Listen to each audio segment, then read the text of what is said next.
And now, it's time for another Dice Tower review with Tom Vasel.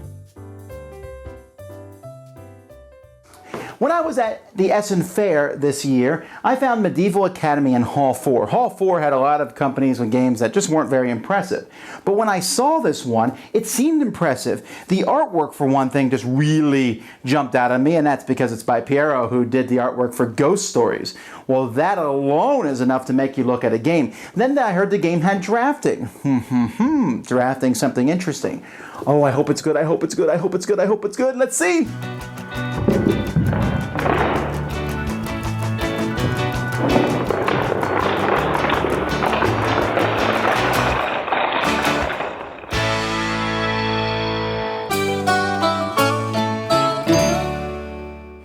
The game takes place over 6 rounds. Each round, it shows you what direction play is going to be. One person is given the starting marker.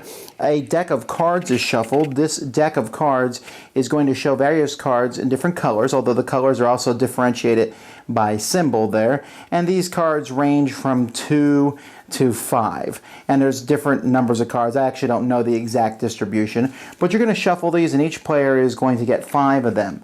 You're going to take these 5 cards, you're going to pick one to keep, and you're going to pass the rest in the direction shown on whatever round it is. This will continue to go until each player has 5 cards. Then in turn order, players are going to play one of their cards in front of them, and they're going to move their piece on that matching track that many spaces. If they land on someone else, they just go on top of that person. If you play a card with the blue sword here, you can move them on either one of these tracks. There's 2 different tracks. This will continue until each player has played 4 out of their 5 cards. Then the round ends, and it's possible that there will be scoring. You can tell if a round ends because in the top part of each tile, it tells you if that tile scores. So this tile scores in all 6 rounds, while this tile down here only scores in round 6. Also, this tile resets at round 3. Everyone goes back to 0. So, what did each tile do? Well, whoever's the farthest ahead on a princess can pick one of their other tokens and move it 3 spaces forward. Second place can move up 2 spaces. Third place moves it 1 if you're playing a game with 4 or more players. Down here, both these guys are exactly the same. First, second, and third get 3 points, 2 points, and 1 point respectively. Over here, whoever is the last place will lose 3 points, and the second last place will lose 1 point.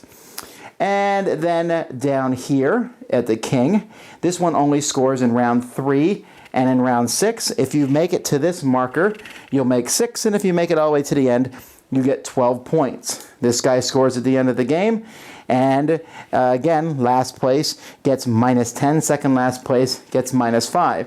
This killing the dragon also happens at the end of the game. And whoever is the farthest, I'm actually showing you the wrong side, and whoever is the farthest gets 17 points, second 10 points, and third 4 points. After 6 rounds, whoever has the most points is the winner. You'll notice all these point tokens, there's exactly point tokens. So the guy who gets 17 will take a 17-point chip. Now you'll notice that I gave something away here in a sense, and that's that each of these tiles has a different side. And so you can mix and match them to your heart's degree. And the other sides, I showed you the simple sides, the other sides are something different. For example, here, you will keep track of this one by these 2 knights are fighting. So when you play a card, you are moving up on that one knight, but you're also making that knight win the juice, and you want your knight to win the battle. Over here on this gentleman here, when you flip him, you will get to take a token off a card. The card is added to play, and at the beginning of the round, you're going to put a -3, a -1, a -0. Every time you play a card here, you get to look at one of these chips. They're going to be face down, so you're not sure what chip is on which of these, and so that at the end of the round, whoever is the farthest picks which one they want first. The second farthest picks one. So some people are going to get 0s, and someone's going to get a -1 or a -3, and that's going to happen every round. And then these 3 down here, the alternate sides, this one, when a player passes a scroll, on this track, then there's going to be scoring that round. This round only scores when someone takes a scroll, and then you get a shield based on where you are, which is 1, 2, 1, 0, 0, 4, 2, 4, 3, 4, 6. It's kind of weird how that one works. This one here, first place gets to give one of their negative point tokens to the person in last place on this track and take 2 of their positive ones with a total value of 3 or less. And then the second person can switch one also.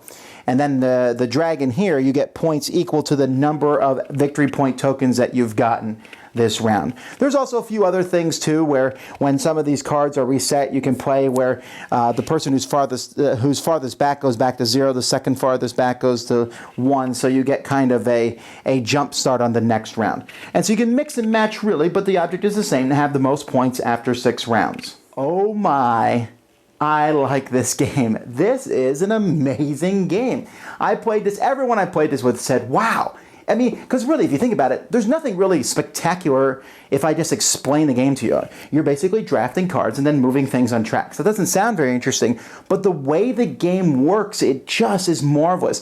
This is the kind of game that could and should win the Spiel des Jahres. This is definitely one I would say is a nominee. That's how excellent this game is. This game it offers a lot of variety by flipping the tiles over, but just the gameplay is a lot of fun. You have to sit there and go, okay, I'm winning on that track, I'm winning on this one, I'm drafting cards, so I want a 2? Probably not, but I do want to move on that track. I don't want to be last on the track that gives negative points, and you can't win all the tracks, but you have to decide which ones. And then, of course, there's all the, we're always talking about the princess's heart and winning her heart over, and she likes you more than me, and I'm fighting the dragon, I'm a better fighter than you, and I really enjoy this. This is such a solid game.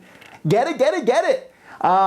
The artwork, as I said at the beginning, is phenomenal. It's really well done. Brings forth this fantasy thing to life. I mean, essentially the game is themeless in a sense, but the theme works because we're talking about winning the princess's heart or fighting the dragon. And just the idea that some of the tracks reset, but then it's just simple drafting. Take a card, decide which ones to keep, and then playing them. Watching what everyone else plays, the interactions there, because you're constantly saying, okay, they're winning on that track, and there's groans when someone waits to their 4th card to move ahead of you in a track when you were pretty sure they didn't have any red cards. Solid game. Highly recommend it. I think this is one that belongs in many people's collections. It will certainly go in mine. Dice Tower Judgment, into my collection! Thanks so much for watching the Dice Tower videos. Find more great videos and reviews, as well as our top-rated audio podcast at Dicetower.com.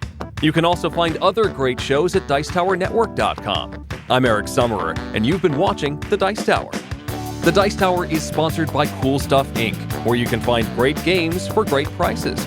Cool stuff in stock. Check them out at CoolStuffInc.com. Schließlich die Tür!